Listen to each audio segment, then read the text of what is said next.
Hi everyone, my name is Julia Lechbinska, and I welcome you to our new podcast series, Collect Yourself.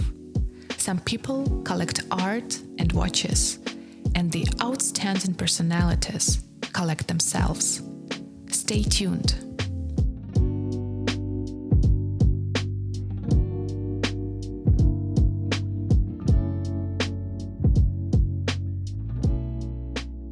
It's a great pleasure to have you.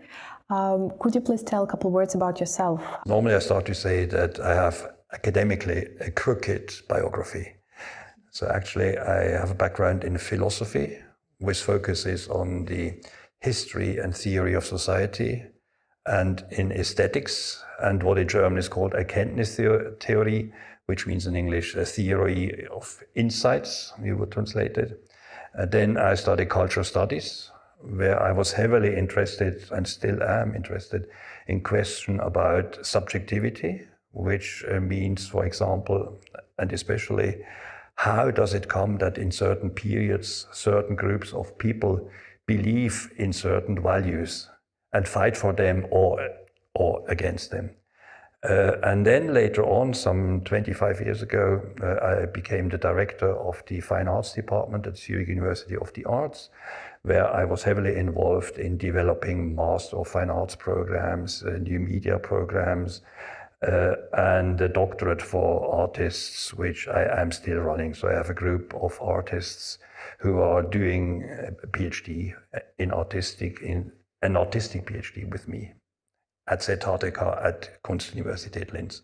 And today we're with you here to discuss the cooperation of the artists.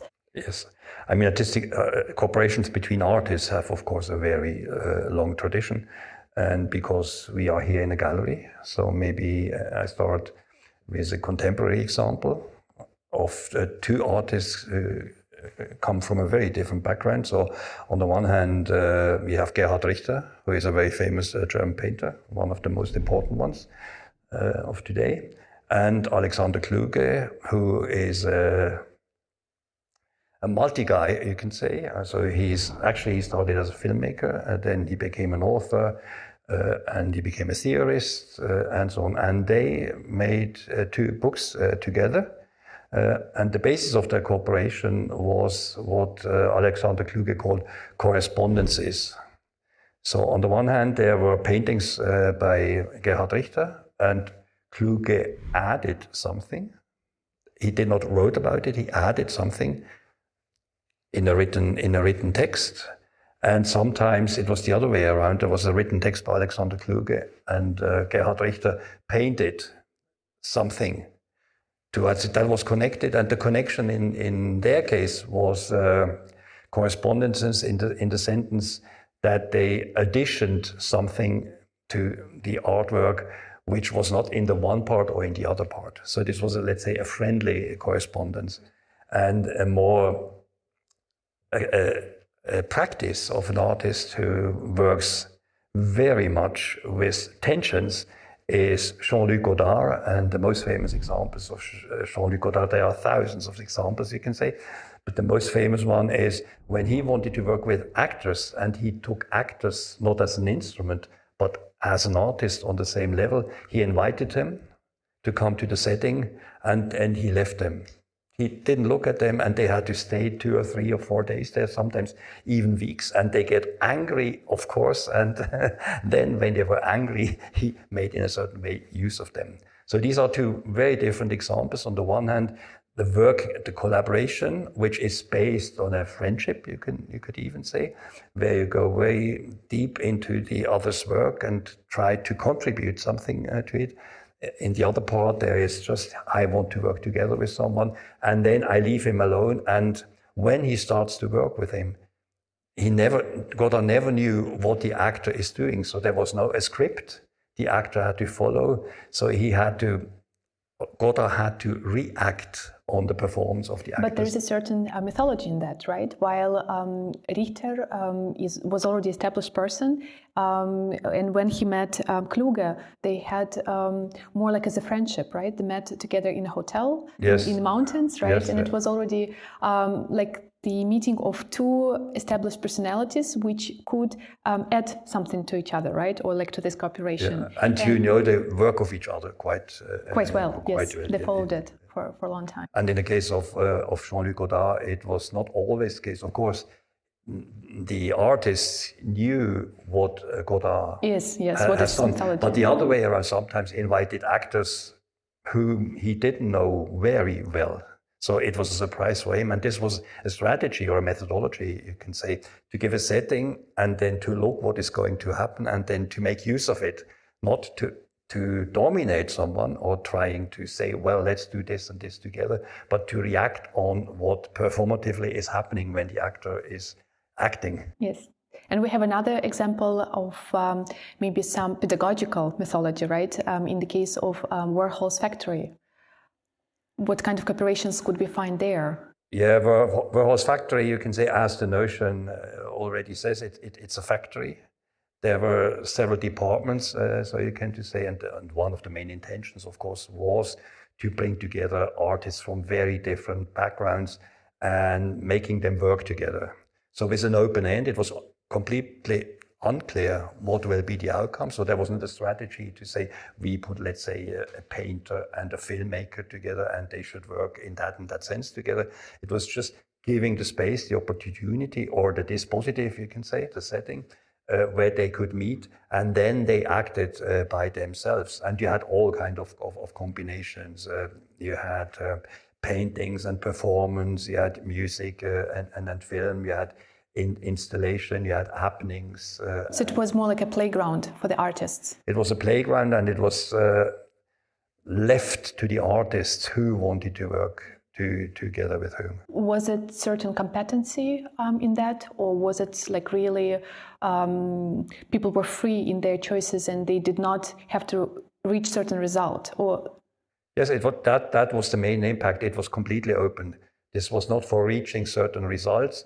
I mean, there also was commercially. There was the idea, of course, that as the notion factory says also, or includes also, that they can make a living out of the working. But there was not intentionally to say you have to do that and that and that. So, for example, if you take the Velvet Underground group with at that time Lou Reed and Laurie Anderson, his later wife, was also invited to do something. They started as a performative actionist group and to come up finally with music. And as the group, they have become, this was a result that was not foreseeable and was not foreseen. So this was based on the practice by working together. So the outcome was a result of a practice, of a non-intentional practice, you can say. And if we can see the cooperation of artists and the audience, what kind of cooperations, of new ways of cooperation can we see? Yes, the idea that the audience is an important and crucial part of the artwork, even you can say. This is an idea that came out quite late, you can say, in the history of the arts. It was heavily developed in the Fluxus movement, for example, but also in Andy Warhol's factory, in the happening culture, in the pop culture, and so on. And let's say in the focus of the fine arts, it really got with the media art. When media art came up, then there was, and still is, a huge debate about participation.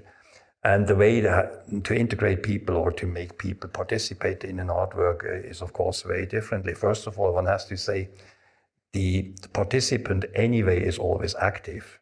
Even if you look at the Mona Lisa painting, yeah, you still act. You have to act. I mean, if you do not act with the painting, then you will have no experiences with it. So you have to be reflexive. You have to look. You have to think about. You have to develop your imaginations and so on.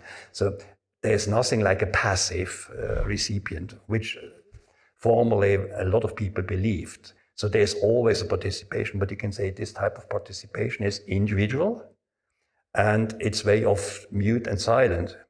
It's not, you cannot see what is going on with the recipient when he looks at the in the Mona Lisa. This is one issue. Then the second issue, a second form, not issue, a second form is that you integrate the participants so they can react. That they can react, but still there is a pre-given work which makes you react. So there's a software program in a certain way that allows you certain possibilities and gives you some answers. And then the third type you can say is where the artwork is so open that it's in a certain way finished only by the activities of the recipient. So there is an absolute need that the recipient is there so that the artwork happens. Yeah. I can give you an example. One of my PhD candidates, she is coming actually from fine arts and photography, but now she is doing a performative piece. She is interested in how people contribute to a setting where you have, in a certain way, a white cube, and you have the floor, and people enter the floor, and then they notice there's nothing there. There's just a white cube, so to say.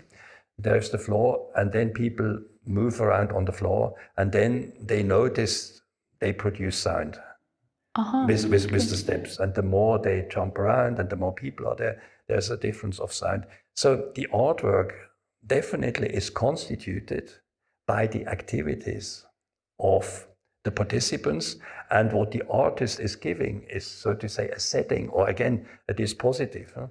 And we talk a lot about it. Should there be some manual, what this is and what is expected from the audience? And then we decided to be very radical. No, you just have this space, there's an entrance, and they have to find out by themselves. So there's a shift. If you start with the Mona Lisa image or picture, then you have an artist who is doing an art piece, and the audience reacts on that individually. In the latest case, what the artist is giving ingredients, as I call it, or a setting, and if there are no recipients, there is no artwork.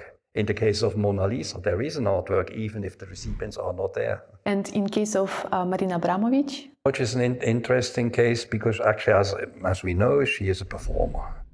Normally, performers in older days, they performed in theaters, in dance studios, and so on. And she decided to perform in art galleries. So this already changed also the art galleries, and that a performer decides to go there and make performances. So there you can say, well, this was a decision, so you can perform in a lot of different spaces. You can do it in the theater, which was the tradition, as I mentioned, or you can do it in warehouses or on squares or in streets and so on. So why not in galleries? Nothing specific about it. What is interesting in her case is, especially in the work 512 Hours, which was a performance of many, many days in Serpentine Gallery in 2014, I think, in London. Actually, she was sitting there, as in other performances, in the gallery, and she was just sitting there, and people could move in, not one by one, as many people could come as they wanted, and she was just sitting there in the gallery. And then you can say, well, what actually is this? This is a performance. So Maria Abramovic making a performance. At the same time, she's in a certain way an object. She is sitting there, she is not moving around. And the performance in a certain way is only the reaction in the eyes, in the head, and slight movements on her chair. The main actors in a certain way, the main performers, again, are the audiences who are coming in.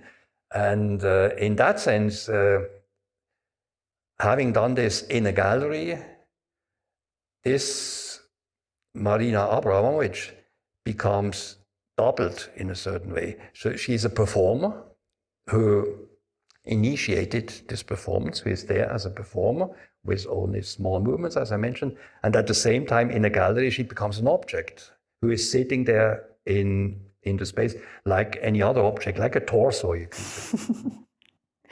When we see the cooperation of many art medias, or many artists, how is it, what kind of methodology or maybe technique should one follow in order to have all of the art medias on the same level, so that none of them comes up in front? Or is it not possible? It is possible. I think that there are at least, let's say, two ways of collaboration between artists coming from media, from different material or from different media.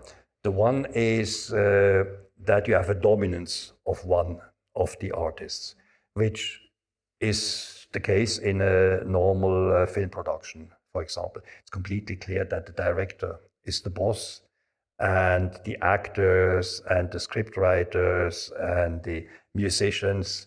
And then you have the more collaborative way where artists are really interested in working together on the same level. So to say, to work together, what does it mean if someone coming from fine arts is working together with a musician? What could they do together on the same level, so that it is not dominated from the one person or from the other persons?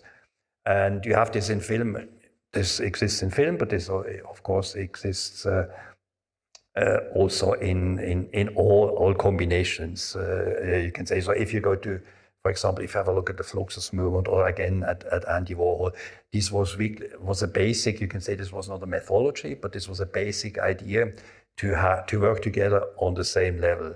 And sometimes this is very hard to find out how this could work together. But it's very difficult to understand that that the music actually can dominate the visual. The visual will be a bit more dominant. Is that true with the art, or how do you see that? To give you a slightly naughty or nasty answer,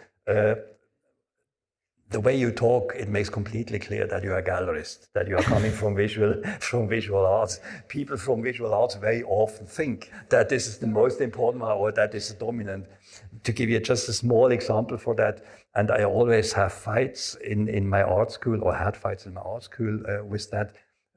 The people of fine arts or visual arts, the artists never talked about visual arts. For them, this was art. So they occupied the notion of art for visual arts. And you are right in that sense that in our tradition, the visual has become a predominant way of perceiving ways compared to, let's say, non-literal societies where the orality played a huge role. But if you say so, then you must say at the same time, nowadays, this is not true anymore. You would have to say the predominance is the audio-visual. So you have always combined, or very often combined, sound and visuals, with not only with the film, but with media art. You have very seldomly only pictures in the media art world. It's very often a combination. And there are situations where the music becomes very dominant. So if you go to a movie, there are situations where the visuals are there, you look at it, and something is going to happen with you because the music is undermining what you are seeing or supporting it. You start to scream and so on. And very often this is based on music. So music is, some would even say, the most emotional art. I don't believe in such ways of thinking about art. This is the most, and so on and so on. But music can overcome you and can dominate the visual. Or then you have the situation where you are just listening to music. And if you compare listening to music, for example, you are going to a concert in the concert hall, or you are listening to a disc or to a file. Meanwhile. Compared to the situation where you are looking at images. In both situations, and then you have the visual separated from the audio. You have either audio or visuals. But what is going to happen with you is you have to get involved in your reception. You have to do something with it. And music has, and that is the reason why people say this is the most emotional way, music can undermine you in a certain way, or overwhelm you. With the visuals, you also have to start to think in a certain way more than with music.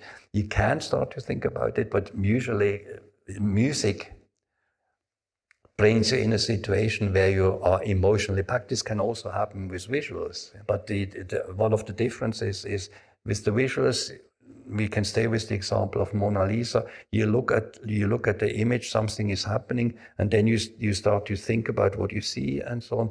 But music goes to the stomach sometimes. What could be the best techniques to combine the arts, the art media, so it does not become boring? Yeah, you can say this belongs to the issue of strategies of working together between artists. We talked about the different level of strategies before. Yes. So the more tension one and the more collaborative, nice one, so to say. And now here we are talking about in which way the different arts could be related if they are brought together on the same level. Yes. Let's start with the one extreme version, which normally is a boring one, that one art in a collaborative artwork illustrates what the one artist wanted to say or what one art is expressing. This normally is quite boring because it does not contribute very often something new to the artwork. It becomes more educative because it says to the audience, please understand what we want to say, and then it's doubled in a certain way. The other extreme on the other side is more interesting because the relation then has different layers. Let's take fine art artists, the visual artists, and the musician. So then we have the visual piece part, the visual part of the artwork, of the collaborative artwork is there, let's say, and then the musician has to deal with the visuals. And then he decides that his music has nothing to do with the visual. This is the most opposite to illustration, to do something on its own. Of course, then it is important that these far away issues still open up for the audience, for the recipient. And that is one reason why the recipient is, let's say, the fulfiller of any kind of artwork, that this tension that does not seem to exist. It seems that there are two very different issues, that for the recipient, that there is an attraction, that the recipient starts to think about or to try to bring these two pieces together to one piece. This is the one issue, nothing to do, so to say. Well, another way to deal with it is, and this is very well developed in music, you make a counterpoint, a contrapunto. For example, the visual part is about silence is a topic, or you have to relieve and to breathe and so on. And then there is a brutal noise on the music level. This is a contrapunto. And then irony and parody are two techniques how this could work together. That you over-exaggerate, or that another way is, of course, and maybe this is one of the most demanding ones.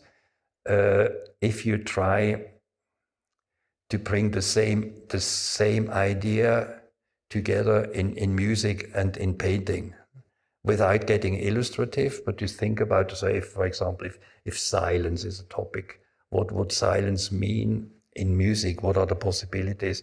And to bring this together in a way that is not illustrative, but additional issues, because it's, in my opinion, it makes only sense to work together collaboratively if you have the idea that bringing together 2 or even 3 or 4 art disciplines, if there is something new, that there is an absolute need that these two issues are brought together.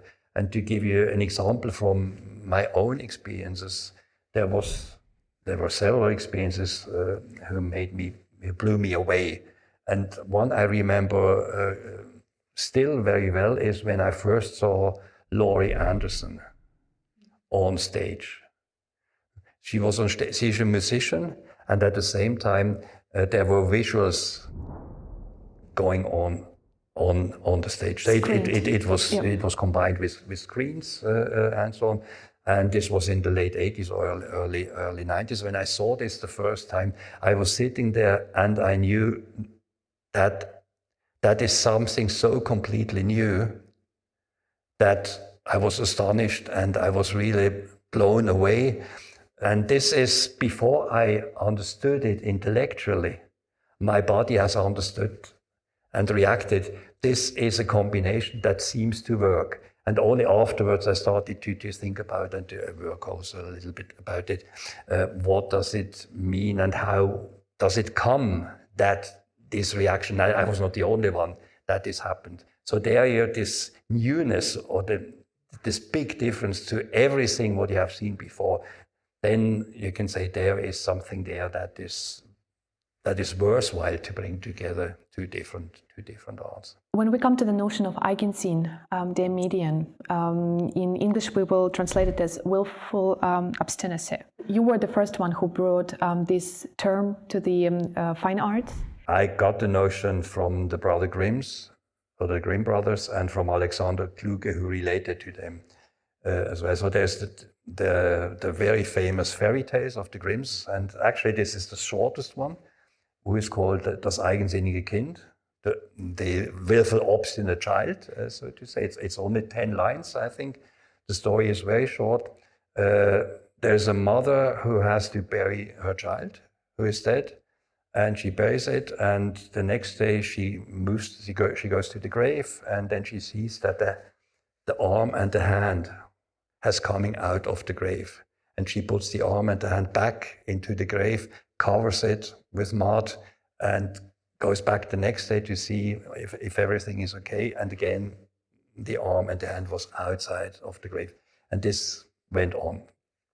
And the interesting thing, the metaphor of this, and this I have taken over from Alexander Kluge. He says this permanently upcoming hand of the child indicates that there is something there which has not been fulfilled, which demands in a certain way fulfillment. And the child is obstinate and he brings this all the time into the game back. The world wants to go on, but this is a reminder. In German, there's a very nice term, and it's not very well translatable into English by Ernst Bloch, the German philosopher, etwas Unabgegoltenes, something that is a potential, a promise, but was not fulfilled while the child was living. So this is one of the backgrounds. And then I have taken over this Eigensinn, and the idea to make the notion of the Eigensinn very strong means in an artistic practice, in any artistic practice, on the one hand, you have the artist who has an Eigensinn as well. He wants to do something, he wants to fulfill something, he wants to deal with something which is noch nicht abgegolten, which has not been worked on, or which has not been fulfilled or done in a way that was okay for the artist. So there's the Eigensinn of the artist. And if you deal with material and with media, you immediately notice, or you should notice at least, that the media or the material is not a tool which is at your stake. If you try to take it as a tool, you notice there's an obstinacy, a contrast, something goes against your intention. So you have to deliver in a certain way yourself to the Eigensinn of the media, as well as the material is delivered to the Eigensinn of the artist. To give you an example, which is very impressive, I think it comes from philosophy, but it's the same in the arts. Friedrich Nietzsche once said, die Instrumente schreiben mit an den Gedanken. In English, the tools, the materials, writes on your ideas. And the example that he gives is, or to which he relates, is his own practice. Getting older, and he got more and more blind, and he had a typewriter. And the old types of typewriters were organized in a bowl. So if you typed on the bowl, so the letters were distributed, you could not see what is the outcome, like in the computer or in the electric typewriters. So you had to wait, the paper came out below of the machine, and you had to write about 10 lines till you could see what you have written. And this, when he thought about this, what does this machine make with me? What is the eigensinn, in my words, of the machine? He started to write in shorter terms, shorter poesy, because he could not remember what the whole idea was that he was writing his whole sentences. So in his interpretation of the machine, he wanted to write something philosophically or poetically, and then he noticed that using this machine and not writing by hand, this had an impact on his art. So he started to use the shorter form because he could remember what he wrote. Sometimes a lot of artists immediately understood what I mean by that her and his eigensinn of the artist comes together and is in a tension with the eigensinn of the material. But the most interesting thing is that this never stops. You cannot really overcome it.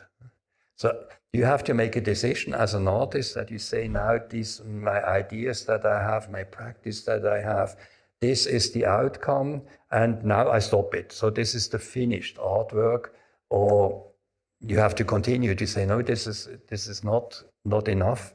And this is the decision of the artist very often. While nowadays, and this in brackets only, this attitude not to finish artworks anymore, but you have projects all the time. You deliver something, it could be this way, and the next day it could be in a different way. So not to fix something, but permanently to overdo, so to say, the process. Everything is process all the time. This undermines art, if you think about radically. So artist has to have certain discipline to overcome his own eigensinn.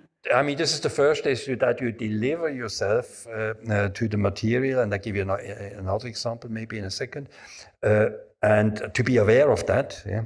And that this tension between the eigensinn of the material and your eigensinn never can be finished in a certain way. You can stop it, and then you can say, now this is an artwork of which I think that has so many layers that is interesting, that is a potential for the audience, that they can make something out of it, and it's your decision to stop it. But even if you say, well, everything is in flux and in a process all the time, still, as soon as you deliver something to an audience, then you fix it, even if you destroy it. Afterwards. It comes from politics, but it's highly art. It has highly to do with art. In the French Revolution, when the new parliament came together for the first time, or actually it was the old parliament. So one guy stood up. We know this from the protocols of this time of the parliament's discussion. He stood up, and then he tries to formulate something that every city or every people of the French society should become a member and can vote and could be votable and so on. And he starts to talk and finally ends up with we need a revolution. He says we need a revolution.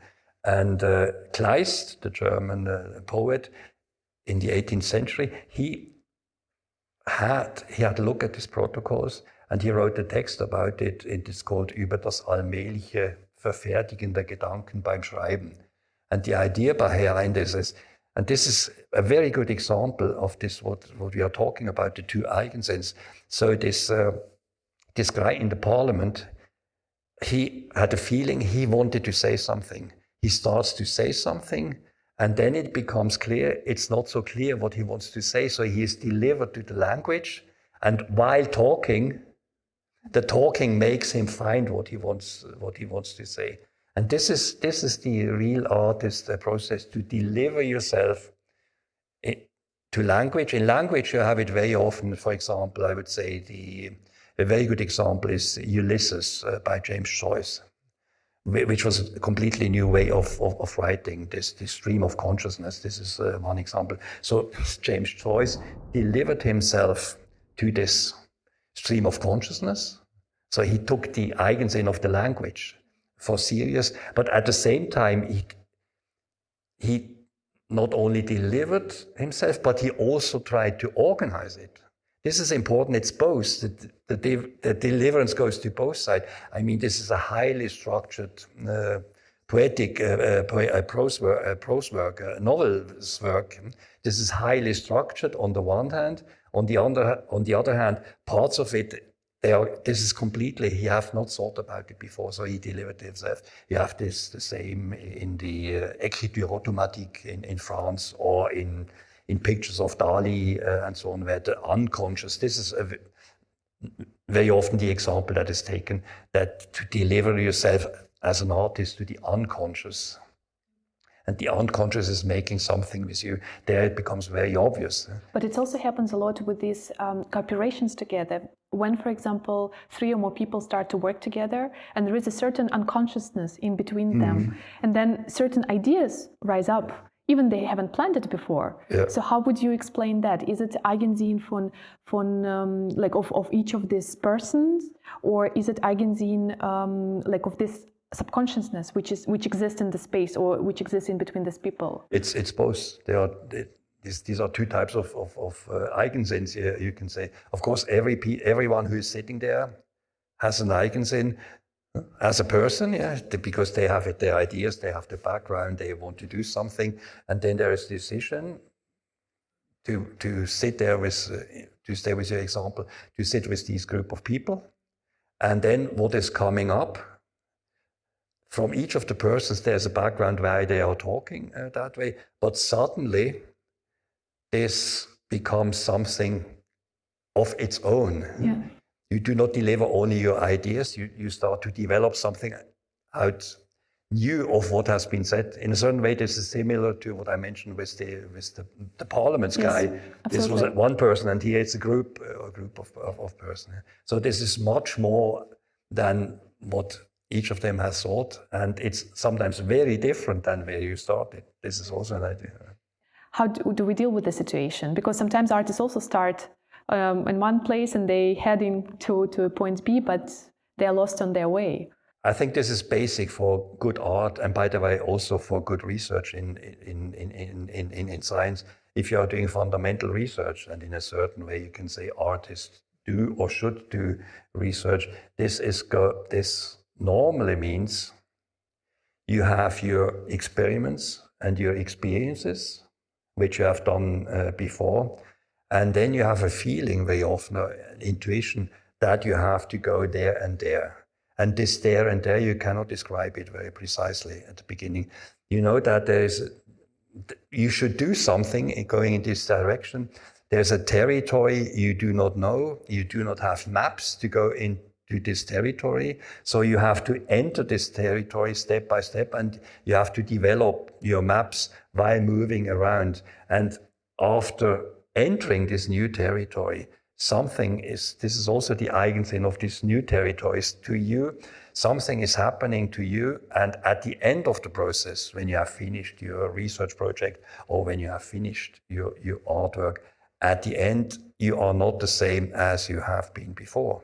And you do not know who you are in the best case. And then art becomes interesting, because then it also has it has an impact on the audience. I mean, if we would talk about the audience or the recipients, what makes art, the different arts, interesting for an audience, I would say, if you are not shocked, if you are not kicked out of your everyday attitude, then it's not worthwhile, actually. But of course, different arts have different impacts on audiences. But this is that something cannot be the same as it has been before. This is on the artist side. Should be the case, and on the audience side as well. Because why should you look at an image where you see what you already know or where you have gone through? So it must be an element, an aspect, a layer, several layers, which kicks you out of your everyday attitude. But how should we deal with the situation when the future is not sure? When we go to a certain point and we see an abyss up in front of us? Then you could say, as an artist and as a scientist, you go over the edge. To go beyond what has been known so far. And you can take as an example, let's take the theory of relativity, to stay in the science for 1 second. When Einstein was developing the theory of relativity, he was completely aware that this is something so new that people wouldn't believe it for the moment. This, by the way, it was the same with Freud's dream interpretation. Both of them were for them, it was clear people would go against that because this is so outdated, so out of everything people have gone through so far that we have to develop strategies how they realize it. So they went over the edge, beyond, so to new worlds, so to say. Then to go over the edge means there is an abyss in a certain way. What is over the edge? Then the abyss, and normally the abyss, people think about the abyss as something negative, where things are dead. You do not want to fall into the abyss because there you are dead or something like that. And one interesting issue is, of course, to put it the other way around, to go over the edge, to fall into the abyss can mean to fall into a crisis, but then you move on. It's such a strategy. Because they may be new edges or different edges at a different point. This is the one way to deal with the abyss, which is normally the case. Normally the artists fall into a crisis. They have moved to something, they have realized an artwork of which very often they know that there's something completely new, and then they fall into. But you should have a certain courage to do that, a certain assurance in your future that, okay, I've been through hard times, I will do it this time again. I mean, then you can say this is the philosophical framework. You can say to do art or to do science means to do this again and again. You always go over new edges and fall into abysses. And the other way of dealing with abyss is, of course, that you don't look at it, you are falling down in an abyss, that is the negative. You can also look at it, that what is the potential or the quality or the positive of the abyss, and then you can deal with the abyss in a very different way. Because why should the abyss be negative? I should know. And in case we have point B as Fata Morgana, as a thing that is obscure and not even real. Fata Morgana is, let's talk first about the situation. When does Fata Morgana happen? So to say, Fata Morgana happens if persons are out of themselves in a certain way. It can be, people normally think about dehydration, for example. This is a very famous example, that then you have Fata Morganas if you are dehydrated, or if you are on drugs. This can happen as well. So in a certain way, the body, the brain and the body and the soul are not centered anymore. They are in a different state than in everyday life. This is the precondition that a Fata Morgana happens. And if one talks about different types of Fata Morganas, then I would say they are negative ones, that you have the feeling that you are going to die, and then you imagine either negative issues, it's hell or heaven, so to say. So the Fata Morgana can be that you see a table with luxury food and you will immediately be there, so you will be happy in a certain way again. Or you fall into a depression. Also, there are also depressive Fata Morganas. But the interesting thing, if you relate this, if you want to make use of it for artistic purposes, then it is again the issue. This is something which happens if you are not in line with you anymore. So if something has moved, or you completely have moved out of your center, and to try to make use of Fata Morganas. And I mean, there have been scientists and artists who have put themselves in a situation where they had to become fata morganas because they thought this could be helpful for the future art. Not one of the first is not morphium was maybe the first. A lot of artists used morphium and then later on LSD and different drugs to enhance her experience, her feelings, with the idea that for artistic purposes this could be helpful, not only in that sense where it was used very often in pop groups, that you could survive, so to say, that you have to be on stage 250 days per year because the body is not prepared to do so. But if we see it as a metaphor, for example, a person is in a condition, or like now, if we see the ecological situation, what we landed up, and there is no future for a certain amount of people, how an artist can create this urgency, this note, right? Like this urge, maybe to act now. Actually, this is more about visions of the future, negative visions or positive visions, and so on. What is happening now, I mean, a lot of artists started to deal with this ecological issue and with this situation that maybe that we as humanity will not survive. And it's also not only on ecological level, also in politics, we see like this humanitarian crisis, which is actually here with us. What can we base upon? Like, I start with the negative, tradition or way to deal with the situation, which very often is the case nowadays. And as you mentioned, politicians have an understanding, meanwhile, a lot of them, not all of them, and artists. So there's a certain urgency, a certain need to deal with this question. And actually, politicians should do it in a different way than artists. And a lot of artists nowadays fall into the trap, what I would call the agitation propaganda. So they have to, the idea they have to support this fight for ecology and so on in a very direct way. As an artist, how can we contribute? And there's a lot of bad artworks nowadays in that direction. And with agitation and propaganda, I mean, actually, you do not believe that much in aesthetics. You have the idea that art has to become an instrument for politics in a very, very direct way. And this is similar to what happened in the Soviet Union after the revolution, where artists were in a certain way obliged to act as agitators for a certain propaganda, so electrification in the countryside. So artists had to develop artworks. Actually, I think this is a trap for art. There are better ways to deal directly with ecological purposes.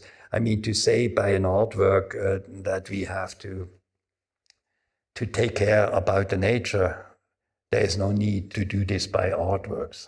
So art has to think about, or artists should think about, what are the specificities of art compared to science, compared to politics, to economy, to everyday life. What are the specifics? And the specifics are aesthetics, to put it very, very roughly. And then this means this is a very indirect way to deal with ecological questions. So you do not have to convince people or to tell them what they have to think. I mean, this is agitation and propaganda, but art should open up a space for the audience. The audience, the recipients, should start to think, to have ideas. It's not to convince them by my own ideas, but to open up a space, a territory for them where they have the feeling, I have to reflect on these things, I have to think about issues, I have to make clear, and also emotionally, this is not only an intellectual issue, emotionally to put someone into a situation that he really starts to think in a different way about ecological problems. If you do it in an agitation propaganda way, then the fantasy of the audience is put on earth, so to say, or clapped down, zusammengeklappt in German. How different is Angela Lean's work? Yes, actually, I think Angela is one of these artists that in a very decent and subtle way is a political artist. I mean, she would not use the term that she's a political artist. She would argue against it. But I mean it also in a very specific way, not in the way of agitation propaganda. Normally, political artists are doing this kind of agitation. And there's a very different way of a political artist. And for this, I sometimes refer to the very clever idea of Jean-Luc Godard, which he had in the 68 very political times, when he said,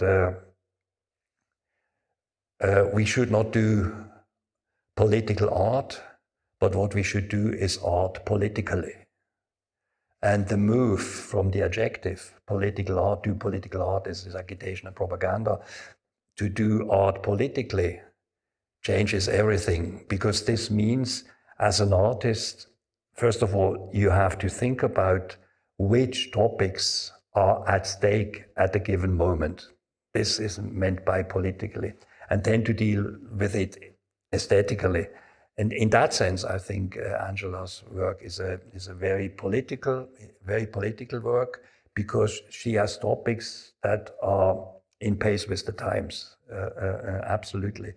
And what she is doing, and I think for this, one of her traditions, the Chinese tradition, plays a crucial role. Whether she knows this or not, I do not really know. It doesn't matter, actually. Namely, in the Asian understanding of the world, all things are related all the time, first. And second, all things are constituting themselves together all the time. So the Eigensinn issue of the material is an example of that. And she is very, very aware of that.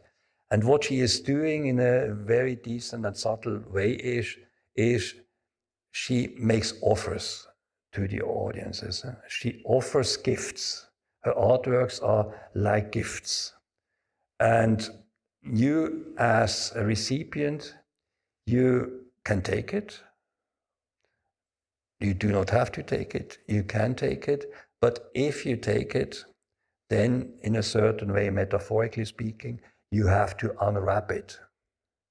You have to see what is inside the artwork. And then you have to deliver yourself to a process of reception and to deal with the very, very different and lots of layers that are in her artwork. By the way, any good art consists, of course, of a condensation of layers, which allows a never-ending interpretation. And the interpretation is, of course, dependent on your own culture, on the culture of the recipient. And the topics she is working with are highly related with this ecological question, but not pointing at it all the time there. This is the end, this could be the end, please deal with that. These are subtle, as I mentioned, subtle gifts. You have to unpack it, and after unpacking it, you have to have a closer look. What does the gift consist of? Beautiful. Thank you so much for this.